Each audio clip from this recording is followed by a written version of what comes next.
peluang merupakan salah satu konsep dalam matematika yang berkaitan dengan kemungkinan terjadinya suatu peristiwa. Nah, secara sederhana, peluang ini digunakan untuk memperkirakan apakah suatu kejadian dapat terjadi atau tidak. Nah, dalam kehidupan sehari-hari kita sering berhadapan dengan situasi yang tidak pasti, misalnya kemungkinan hujan, hasil undian, atau keputusan yang diambil. Secara ilmiah, peluang termasuk dalam cabang matematika yang disebut teori probabilitas, yaitu ilmu yang mempelajari ketidakpastian. Dengan adanya konsep peluang, kita bisa menghitung dan menganalisis kemungkinan dari suatu kejadian secara lebih terukur. Nah, secara matematis nilai peluang berada di antara 0 sampai 1. Nilai 0 berarti kejadian yang tersebut tidak mungkin terjadi, sedangkan nilai 1 berarti kejadian tersebut pasti terjadi. Sementara itu, nilai di antara 0 dan 1 menunjukkan tingkat kemungkinan suatu kejadian. Nah, rumus dasar peluang adalah P dalam kurung A sama dengan M per N, di mana M adalah jumlah kejadian yang dimungkinkan dan N adalah jumlah seluruh kemungkinan kejadian. Nah, selanjutnya kita masuk pada konsep dasar peluang. Dalam konsep ini ada dua istilah penting, yaitu ruang sampel dan kejadian. Jadi ruang sampel adalah seluruh kemungkinan hasil yang dapat terjadi dalam suatu percobaan, sedangkan kejadian adalah bagian dari ruang sampel yang diinginkan. Nah, pemahaman terhadap kedua konsep ini sangat penting karena menjadi dasar dalam menghitung peluang. Jika siswa belum memahami ruang sampel dan kejadian, maka akan kesulitan dalam menyelesaikan soal peluang. Selanjutnya ada langkah-langkah pemecahan masalah peluang. Yang pertama adalah memahami masalah. Jadi siswa harus membaca soal dengan teliti agar mengetahui apa yang diketahui dan apa yang ditanyakan. Langkah kedua adalah merencanakan penyelesaian. Pada tahap ini siswa menentukan cara penyelesaian, misalnya dengan mencari ruang sampel dan kejadian yang ditanyakan. Langkah ketiga adalah melaksanakan rencana. Jadi siswa mulai menghitung sesuai dengan langkah yang telah direncanakan menggunakan rumus peluang. Langkah keempat adalah memeriksa kembali jawaban. Nah, tahap ini penting karena sering diabaikan. Tahap ini penting tetapi sering diabaikan. Dengan memeriksa kembali, siswa dapat menemukan dan memperbaiki kesalahan. Nah, itu saja presentasi dari saya. Saya kembalikan kepada Bapak. Baik, selanjutnya saya akan melanjutkan materi yaitu pemecahan masalah statistika. Jadi statistika adalah ilmu yang mempelajari proses pengolahan data secara sistematis, mulai dari pengumpulan hingga interpretasi data untuk menghasilkan informasi yang dapat digunakan sebagai dasar dalam pengambilan keputusan. Nah, jenis statistika itu ada dua. Yang pertama ada statistika deskriptif, di mana statistika deskriptif adalah kegiatan statistik yang dimulai dari mengumpul data, atau mengumpul data, mengolah data, dan menyajikan data guna memberikan gambaran tentang suatu gejala, peristiwa, atau keadaan.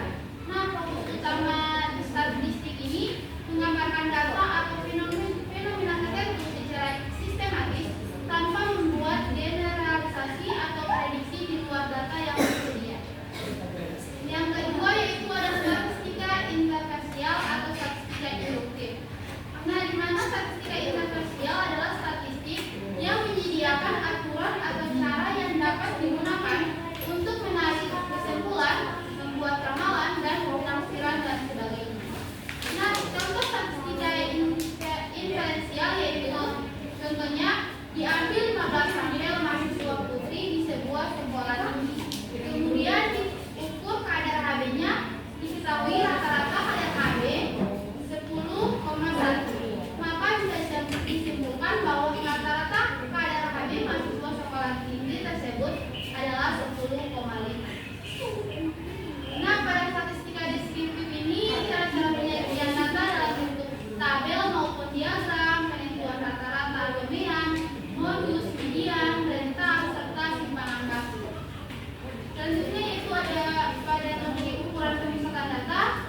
Statistika dasar terdapat 3 ukuran pemusatan utama. Yang pertama ada rata-rata atau mean, di mana mean adalah jumlah seluruh nilai data dibagi dengan bagiannya data. Nah, mean ini cocok digunakan untuk data kuantitatif. Rumus mean yaitu XI sama dengan dibagi N, di mana sigma SI merupakan jumlah data dan N-nya yaitu banyaknya data. Lalu yang kedua yaitu median. Median adalah nilai tengah dari data yang telah diurutkan. Median lebih stabil terhadap nilai SI dibandingkan mean. Selanjutnya yaitu ada modus. Modus dapat diartikan sebagai data yang frekuensinya terbanyak. Baik, itulah materi dari saya. Selanjutnya kita masuk pada sesi tanya jawab kepada teman-teman yang ingin bertanya, dipersilakan. Makan deh. Siapa nak? Baik. Saya kelompok 7 akan bertanya kepada kelompok 12. Pertanyaannya yaitu, apakah konsep peluang sudah tepat diajarkan di sekolah dasar? Jelaskan menurut pendapat Anda. Baik, terima kasih. Jadi menurut saya konsep peluang itu sudah tepat diajarkan di sekolah dasar, tetapi dengan catatan harus disesuaikan dengan tahap perkembangan bersiswa. Jadi secara kognitif siswa itu masih berada pada tahap operasional progres, sehingga mereka lebih mudah memahami sesuatu yang bersifat nyata dan bisa diamati langsung. Sementara itu peluang termasuk konsep yang agak abstrak karena berkaitan dengan kemungkinan dan ketidakpastian. Jadi kalau diajarkan secara langsung dengan rumus atau pendekatan formal, justru bisa membuat siswa bingung. Namun jika peluang dikenalkan melalui konteks yang dekat dengan kehidupan sehari-hari seperti permainan dadu, koin atau pengambilan benda secara acak, maka konsep ini sebenarnya sangat relevan dan mudah dipahami oleh siswa. Nah, dari situ siswa bisa memulai memahami ide dasar seperti kemungkinan kecil dan kemungkinan besar sebelum masuk ke bentuk angka. Baik, itulah jawaban dari saya. Apakah dari senanya ada sanggahan atau tambahan? Terima kasih, saya sudah paham.